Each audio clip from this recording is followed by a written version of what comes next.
আমি যখনই voice over দিতে যাই তখনই চারপাশে অনেক নয়েজ হয়। এটা কেন হয়? আপনারা কখন ভয়েস ওভার করেন? আসসালামু আলাইকুম। আজকের ব্লগটি শুরু করলাম কাপড় ভাঁজ করা থেকে। হঠাৎ করে মনে পড়লো ভিডিও তৈরি করতে হবে। তো বারান্দা থেকে কাপড় চোপড়গুলো নিয়ে আসলাম, ভাবলাম যে ভিডিওটা অন করি, এটার একটা ভিডিও ক্লিপস নিয়ে নিই। তো সকালে নাস্তা খেয়ে টুকটাক আরও যে কাজগুলো থাকে, থালা বাসন ধোয়া টোয়া সব করে এখানে বিছানাটা একটু গুছিয়ে কাপড়গুলো ভাঁজ করতেছিলাম। আর আমি যখনই ভয়েস ওভার দিতে যাই তখনই চারপাশে অনেক শোরগোল হয়। নয় বাচ্চারা আওয়াজ করতেছে, নয় বৃষ্টি হয়েছে, ছাদ থেকে পানি পড়তেছে, বা বাইরে কোথাও কনস্ট্রাকশনের কাজ হচ্ছে, বা রোড ঠিক করতেছে, মানে আওয়াজ হবেই। আর অন্যান্য অনেক আপুদের ভয়েস যখন শুনি দেখি যে একদম চারপাশটা শান্ত থাকে। আপনারা কোন টাইমে ভয়েস ওভার করেন?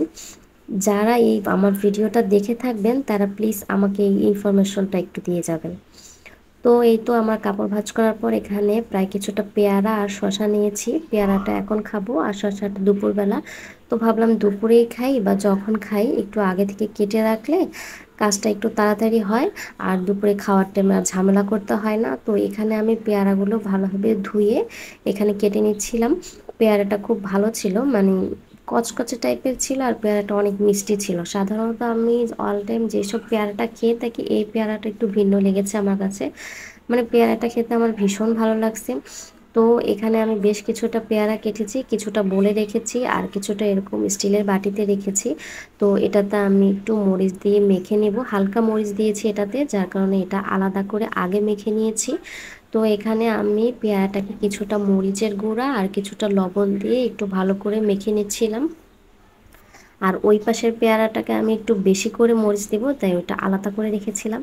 তো এখানে আমি শশাটা ছুলতেছিলাম। শশাটা আমি এরকম শশা ছোলার যে মেশিনগুলো থাকে, আলু বা শশা ছুলে থাকে ওরকম কাটার মেশিন দিয়ে চামড়াটা ভালো করে ফেলে নিয়ে তারপরে শশাটা এরকম পিস পিস করে কেটে নিচ্ছিলাম।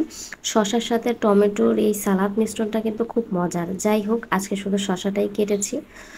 আর এই তো এখানে আম্মু বিকালে পেঁয়াজু বানাবে, তো এখানে ডালটা আগে ভিজিয়ে রেখেছিল, আমি ডালটা ভালো করে ধুয়ে নিচ্ছিলাম। ডালটা ধুয়ে পানিটা সরিয়ে নিচ্ছিলাম, কারণ ডালটা এখন বাটবো। অনেকে এগুলাকে মিক্সড মিক্সড করে নেয়, কিন্তু ওভাবে ডালটা মিক্সড করতে গেলে কি হয়, ব্লেন্ডারে একদম নরম হয়ে যায়, পেঁয়াজুটা হয় না।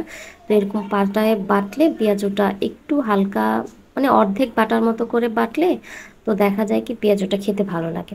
তো আজকের ভিডিওটি এই পর্যন্ত। আশা করি আপনাদের বেশ ভালো লেগেছে। সবাই ভালো থাকবেন।